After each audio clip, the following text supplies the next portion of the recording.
एक ते नखापणिया दे सूकर दा वेख किद्दां पिया मंजे ते 20 वारी आख्या भी उठ के कुछ करवा लिया कर नाल ना। ये चाचा इनू पका के भी दवे, चाचे ने सारा कुछ करना। चाचा आ करे, चाचा ओ करे। ओए उठ खलो, टाइम हो गया, दिन कित्थे आ गया, सुत्ता पिया तू। ओए उठ जा यार, उठ जा। ओ काम धंधा को कर ला यार, मेरे नाल होर कोई रोटियां ही पकवा ला। ओ भतीज, ओ यार उठ जा, केड़े बन्ने लगा यार, बुरा हाल हो गया मेरा। इन्हें इदां नहीं भी उठना, मैनू लगदा इनू आप ही उठाउणा पैना। ओ तू ते बल जा, तू भी नखाफणीए बुझ गईयां। इनू किन्नी वारी आख्या टाइम ना उठ खड़िया कर। ओ भतीज, ओ भतीजा, ओ तैनू क्या मैं कल्ला खपी जान दिया, तू इत्थे सुत्ता पिया आराम नाल। तैनू कदों दा मैं वजह मरी जाना, उठ खलो उठ खलो। ना इत्थे अग बलन दई, ना मेरे तो रोटी पकन दई आ, तू सुकरी जांदा। दिन कित्थे दा कित्थे चढ़ गया, किसे काम धंधे ते जाना कि कोई नहीं? चाचा जा यार, जाके दिमाग दा इलाज करा। कोई उठाउण दा तरीका तेरा? आ तरीका जेड़ा मैं वरत्या ना, ये बड़ा सौखा तरीके। मेरे को 101 पै वा। ये तो मैं तेनू बड़े लिहाज नाल उठाया, लत्त मार के। ते उठ के मुंह धो ते मेरे नाल चुल्हे ते आ, जां नाल रोटियां बनवा, जां चाह पका। एक काम कर, छड़ियां तारा रहना ते खाना भी पैना ते पकाउणा भी पैना। आ जेड़ा शुकरदा रहिंदा ना तू 9 वजे तक, अपने नहीं समझ आउंदी इह गल। जा मुंह धो ते उत्थे आ जा। रोटियां पक्कन नहीं दईयां ते तैनू सौण दी पई आ, सुकरी जांदा। अग मेरे तो बलन नहीं दई हैगी। चल ठीक आ, तू चाह बना ते मैं आया जरा फ्रैश हो के।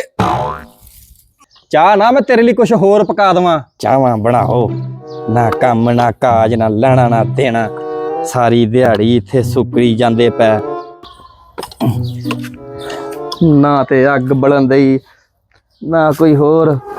हाँ चाचा बन गई चाह। किन्ना धुआं कीता पिया वा। चाह ना मैं तैनू हुण डोकियां नू मूंह ना लवा देवां। इत्थों आया तू 1.5 घंटा हो गया मूंह धोण गया, ते हुण आण के तू चाह दा पुछण दिया। चाह किते बालन बुलन लै के अग नहीं बलंदी। आ फड़ फूकनी अग बाल। चाचा एक गल करा। ओ यार गल्लां सारियां करांगे, बट हल्ले गल ना कर। ओ पानी लिया, दुध लिया ते चाह रख उत्ते। ते गल तो सुन चाचा, किन्नी क देर तू आ बालन लाऊंगा ते मेरे को फूका मरवाऊंगा। मैं एक स्कीम सोची है। हुण तू मैनू कहूंगा गैस वाला सिलेंडर ले आ, जान छुट जावे। हुण सिलेंडर कित्थों लिआण के देना तैनू मैं? गल तो सुन मेरी चाचा। यार गल्लां तेरियां मैं सारियां सुणू, हल्ले ना टाइम गल्लां दा वा ते ना सिलेंडर लिआउण दा। बालन फड़ ते उत्थे अग ला। मैं सोचदा कि आपां दे विचोला पा लईए। अच्छा हुण तेरा विचोला सानू चाह ते रोटी लिआण के पका के दऊगा आण के? ओ नहीं, हाँ होर विचोले कोलों आपां गड्डा धकाउणा। चाचा कुड़ी लभण वाला विचोला। मैं चाहुंदा कि अपना जेड़ा काम आ वो करेगी सारा कुछ, खाण पकाउण, अपने रोटी पानी। विचोला कुड़ी लभ दू? हाँ सीरियस भतीजा, विचोला कुड़ी लभ दू? कुड़ी लभ के दऊगा मैनू। कुड़ी करूगी की आण के? कुड़ी करूगी, रोटी पका के दऊगी, अपनी सेवा करूगी चाचा। ले ਲੈ ਕੀ सीरियस? ਇਹਨੂੰ ਮੈਂ ਪਤਾ ਕਰਕੇ ਆ, ਉਹਨੇ ਕਿਹਾ ਕਰ ਦਿੰਦੇ ਤੁਹਾਡਾ ਕੰਮ। विचोला कहना मैं कुड़ी लभ दूंगा? ਹਾਂ ਲੱਭ ਕੇ ਦੇਗਾ। पक्की गल है? ਕੀ ਗੱਲ ਆ? भतीजा ਹਾਂ किन्ना ख्याल यार तेनू मेरा। ਹਾਂ ਮੈਂ ਕਿਹਾ ਚਾਚਾ ਯਾਰ ਰੋਟੀ ਪਕਾਉਂਦਾ ਵਾ, ਥੱਕ ਜਾਂਦਾ ਵਾ, ਪਰ ਤੇਰੇ ਭਤੀਜ ਨੇ ਵਿਆਹ ਕਰਾਉਣਾ ਵਾ।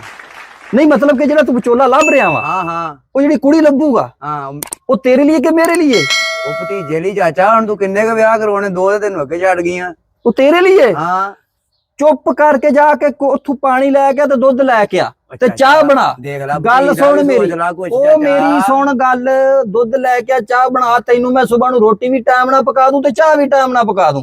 आ जेड़ी गल विचोले वाली अपने दिमाग चों कढ दे। ਫੇਰ ਟਾਈਮ ਨਾਲ ਪਕਾ ਦੂੰਗਾ। ਲੱਤਾਂ ਮਾਰ ਮਾਰ ਤੂੰ ਮੈਨੂੰ ਉਠਾਉਣਾ ਉਥੋਂ। हुण पानी लिया, बाद चों वेखांगे। ਚਾਚਾ विचोला लभना, इन्हें ब्याह कराउणा। वड्डे चौधरी ने ਲਿਆ ਦੇਣਾ ਵਾ। चाचा छड़ा ते भतीजा भी छड़ा। तैनू जेड़ी मैं गल दसती, चाचा छड़ा ਨਹੀਂ ਹੁੰਦਾ ਫਿਰ ਪਾਣੀ ਤੇ ਪਕਾ। ਭਤੀਜਾ ਵੀ ਚਾਹ ਵੀ ਤੂੰ ਹੀ ਪਕਾਉਣੀ ਹੈ। मैं तेनू आख्या चुप करके लिया, ਮੈਂ नहीं ਨਹੀਂ ते ਲਿਆਉਣਾ मैं ਪਾਣੀ। फूक नहीं मार देनी पिछों। ਮੈਂ चुप ਨਹੀਂ ਲਿਆਉਣਾ करके जाके ਪਾਣੀ। ले ਜਾ आ। ਕੰਮ ਕਰ ਜਾ ਕੇ। ਤੈਨੂੰ ਗੱਲ ਜਿਹੜੀ ਕਹਿ ਛੜੀ ਏ ਹਾਂ ਉਸੇ ਹੀ ਗੱਲ ਤੇ ਮੈਂ ਨਹੀਂ ਲਿਆਉਣਾ ਪਾਣੀ। ਤੂੰ